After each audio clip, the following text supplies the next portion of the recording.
విశాఖపట్నంలోని అతిపెద్ద ఆంజనేయ స్వామి విగ్రహం ఇదే. సీతమ్మధారలోని కొండపై 108 అడుగుల ఈ ఆంజనేయ స్వామి విగ్రహం ఉంది. కొండపై ఎంతో ఎత్తుగా సుందరంగా విగ్రహం కనిపిస్తుంది. అక్కడ చల్లటి గాలి విశాఖపట్నం నగరం అంతా కూడా కనిపిస్తుంది.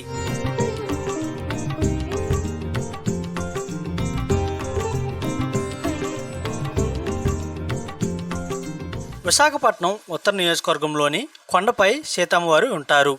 అక్కడ కోనేరు ఉంటుంది. ఆ కోనేరు నుండి నీటి దారి కూడా కిందకి రావడం జరుగుతుంది. దానిని సీతమ్మధార అని పిలుస్తారు.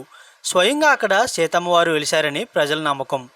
ఆ సీతమ్మవారికి తోడుగా ఉండేందుకు ఆంజనేయ స్వామిని ఇక్కడ ప్రతిష్ఠించడం జరిగిందని పురోహితులు అనురాధ్ శర్మ అంటున్నారు. ఇది 108 అడుగుల ఆంజనేయ స్వామి గుడి. ఇక్కడ జూన్ 1 హనుమాన్ జయంతి రోజు గణపతి పూజ పుణ్యవచనం చేసి ఆంజనేయ స్వామికి అభిషేకం చేసి 10,000 తమలపాకులు పూజ చేస్తాం. 12 గంటలు భోజనాలు పెడతాం. ఈ బొమ్మ కట్టే విశేషం ఏంటంటే పైన సీతమ్మ దారి ఉంటుంది.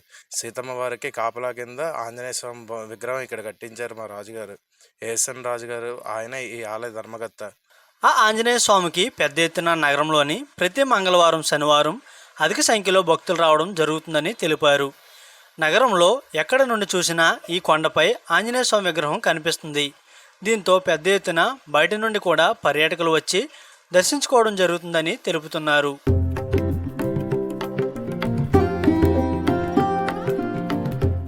ప్రతి ఏటా ఆంజనేయ స్వామికి జయంతి ఉత్సవాలు అంగరంగ వైభవంగా జరుగుతాయని అర్చకులు శర్మ తెలుపుతున్నారు. జయంతి వస్తున్నప్పుడల్లా పెద్ద ఎత్తున పూజా కార్యక్రమాలు, 10,000 తమలపాకులతో పూజా కార్యక్రమం, మధ్యాహ్నం అన్న సంతర్పణ కార్యక్రమం అత్యంత వైభవంగా జరుగుతుందని తెలియజేశారు.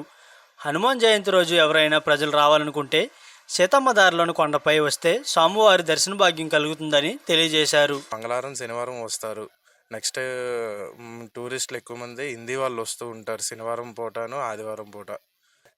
సీతమ్మ దారి అంటే అదిగోండి ఆ పైకి అటుపక్క వెళ్తే ఒక 5 నిమిషాలు నడిచే డిస్టెన్స్ ఉంటుంది.